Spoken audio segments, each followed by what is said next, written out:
ये एक मछुआरे जॉन की कहानी है जो अपनी छोटी सी नाव लेकर मछली पकड़ने के लिए समुद्र में निकलता है। लेकिन थोड़ी ही दूरी तय करने के बाद उसके साथ कुछ अजीब होने लगता है। अचानक समुद्र पर घना कोहरा छा जाता है और उसे दूर दूर तक कुछ भी दिखाई नहीं देता। वो काफी देर तक कोहरे में भटकता रहता है, तभी उसे दूर एक बहुत बड़ी नाव दिखाई देती है। हैरानी की बात यह होती है कि उस नाव पर उसे एक भी इंसान नजर नहीं आता।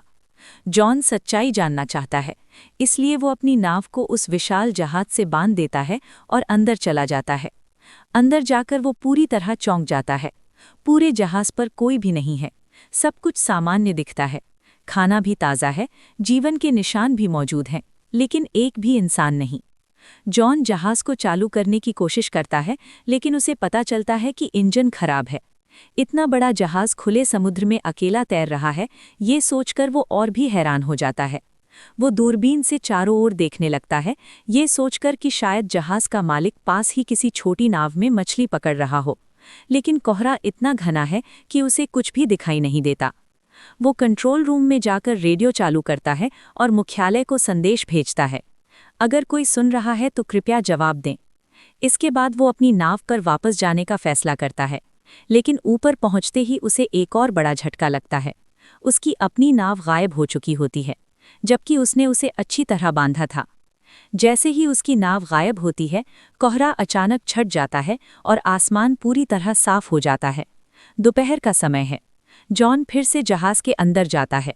अब वो इस जहाज पर फंस चुका है, इसलिए वो नक्शे की मदद से अपनी लोकेशन पता करने की कोशिश करता है, ताकि घर लौटने का रास्ता मिल सके। लेकिन एक बड़ी समस्या ये है कि जहाज का इंजन खराब है। अगर उसे जिंदा रहना है तो किसी भी तरह इंजन ठीक करना होगा। वो एक टूल बॉक्स ढूंढता है और काफ़ी मेहनत के बाद इंजन को ठीक करने में कामयाब हो जाता है। ये उसके लिए बहुत बड़ी सफलता होती है। अब जहाज चलने लगा है और उसे रास्ते की समझ भी आ जाती है। वो फिर से रेडियो से संपर्क करने की कोशिश करता है, लेकिन कोई जवाब नहीं आता। इसके बाद वो डेक पर जाता है और उसे अचानक वॉशरूम जाने की ज़रूरत महसूस होती है। कोई आसपास नहीं है, इसलिए वो नीचे जाने के बजाय समुद्र में ही पेशाब करने का फैसला करता है। तभी अचानक कोई उसे पीछे से धक्का दे देता है और वो समुद्र में गिर जाता है। वो डूब सकता था, लेकिन बड़ी मुश्किल से रेलिंग पकड़कर अपनी जान बचा लेता है। हवा का दबाव इतना ज़्यादा है कि ऊपर चढ़ना बहुत मुश्किल हो जाता है। वो लगभग डूब ही जाता है, लेकिन हार नहीं मानता और किसी तरह वापस जहाज पर चढ़ जाता है। वो वॉशरूम जाता है। अंदर जाते ही कोई जोर से दरवाज़ा बंद कर देता है। जॉन इसे हवा के दबाव का असर समझकर नज़रअंदाज कर देता है, लेकिन जब वो काम खत्म करके वापस मुड़ता है तो दरवाज़ा बाहर से बंद होता है। वो हर तरह से दरवाज़ा खोलने की कोशिश करता है, यहाँ तक कि जेब में रखे सिक्के से ताला खोलने की कोशिश करता है, लेकिन नाकाम रहता है। अब वो यकीन करने लगता है कि जहाज पर कोई है जो उसके साथ एक क्रूर खेल खेल रहा है। वो जोर जोर से चिल्लाता है, कृपया जो भी हो दरवाज़ा खोल दो, मैं चोरी करने नहीं आया था, बस जांच करने आया था। लेकिन कोई जवाब नहीं मिलता। डरा हुआ जॉन एक अलमारी खोलता है और अंदर खून देखकर सन्न रह जाता है। डर के बावजूद वो खुद को संभालता है और कैंची से दरवाज़ा खोलने की कोशिश करता है, लेकिन फिर भी नाकाम रहता है। इसी बीच जहाज लगातार आगे बढ़ रहा होता है। तभी उसकी नज़र ऊपर एक खिड़की पर पड़ती है। वो खिड़की से बाहर निकलता है और दूर से एक मालवाहक जहाज को अपनी ओर आते देखता है। वो समझ जाता है कि अगर वो जहाज टकराया तो ये नाव टूट जाएगी और उसकी मौत हो जाएगी। वो मदद के लिए इशारा करना चाहता है, लेकिन उसे तरीका नहीं पता। वो अपनी शर्ट लहराता है, लेकिन कोई नहीं देखता। अब उसे किसी भी तरह अपना जहाज रोकना होगा। तभी उसे ऊपर एक रस्सी दिखाई देती है और उसे एक उपाय सूझता है। वो रस्सी बांधकर जहाज रोकने की कोशिश करता है, लेकिन गड़बड़ हो जाती है। रस्सी जहाज के प्रोपेलर में फंस जाती है और बाथरूम के अंदर वही रस्सी उसके गले में कस जाती है। उसका दम घुटने लगता है। वो लगभग मर ही जाता है, लेकिन बहुत मुश्किल से औजार से रस्सी काट देता है। उसका गला पूरी तरह लाल हो चुका होता है। रस्सी की वजह से जहाज तो रुक जाता है, लेकिन फिर भी मालवाहक जहाज उससे टकरा जाता है। टक्कर बहुत जोरदार होती है। जॉन गिर जाता है और बेहोश हो जाता है। उसके सिर में भी गंभीर चोट लगती है। जब जॉन को होश आता है तो वो देखता है कि बाथरूम पानी से भर रहा है। हैरानी की बात यह होती है कि ये समुद्र का खारा पानी नहीं, बल्कि मीठा पानी होता है। इसका मतलब है कि कोई उसे डराने की कोशिश कर रहा है। वो फिर से गिड़गिड़ाता है, जो भी हो कृपया मुझे छोड़ दो। लेकिन कोई नहीं सुनता। वो भूखा और प्यासा हो चुका होता है। उसकी ताकत धीरे धीरे खत्म हो रही होती है। वो शावर से पानी पीने की कोशिश करता है, लेकिन कुछ देर बाद मीठा पानी खत्म हो जाता है। जब वो दोबारा पीने की कोशिश करता है तो पानी खारा हो चुका होता है। तब उसे एहसास होता है कि जहाज में कहीं छेद हो गया है और समुद्र का पानी अंदर आ रहा है। अब जहाज डूबने वाला है। वो फिर से दरवाज़ा खोलने की कोशिश करता है, लेकिन लगता है कि किसी ने बाहर से ताला लगा रखा है।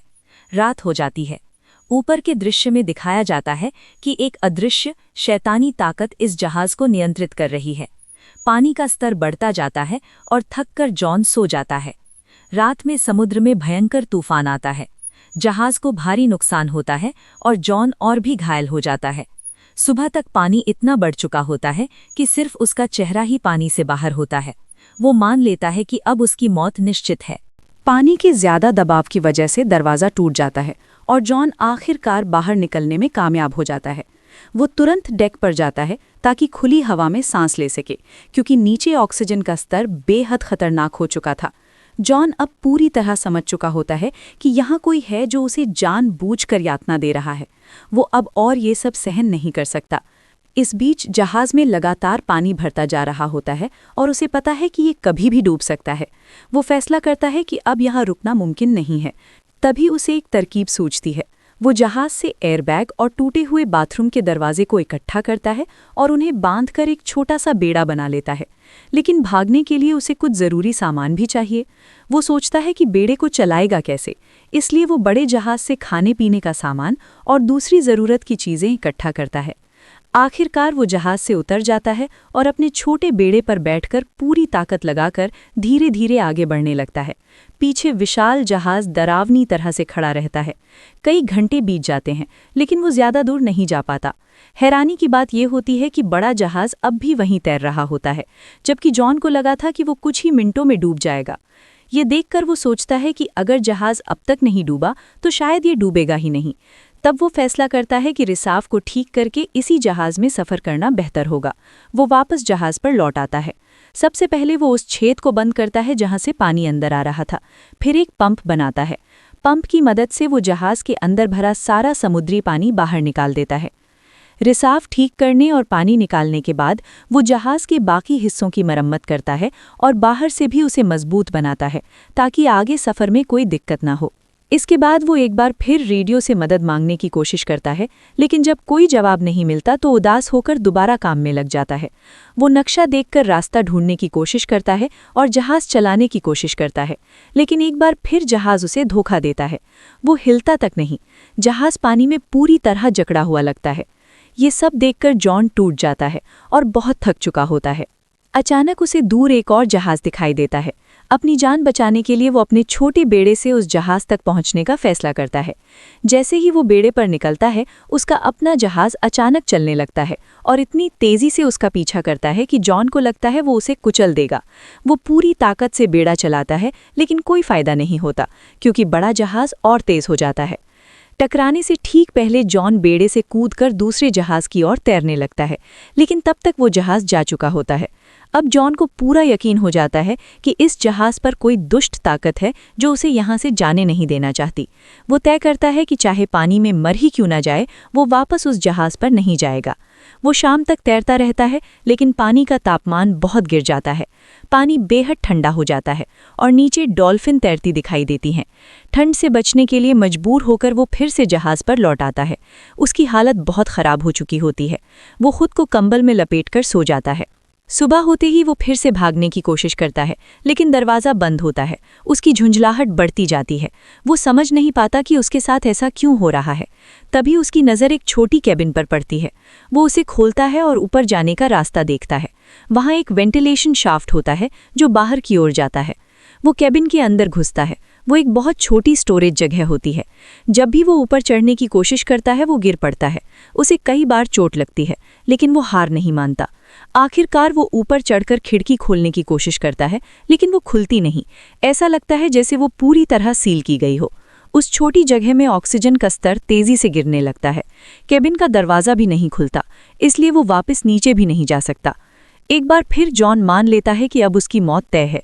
ऑक्सीजन की कमी से बेहोश होने से ठीक पहले वो फिर वही क्लिक की आवाज़ सुनता है और केबिन खुल जाता है। वो तुरंत बाहर निकलता है और देखता है कि जहाज़ एक छोटे से द्वीप पर पहुंच चुका है। वो गहरी सांस लेता है और राहत महसूस करता है कि आखिरकार वो इस शैतानी जहाज़ से बच निकला है। जैसे ही जहाज़ किनारे लगता है, जॉन तुरंत उतर जाता है।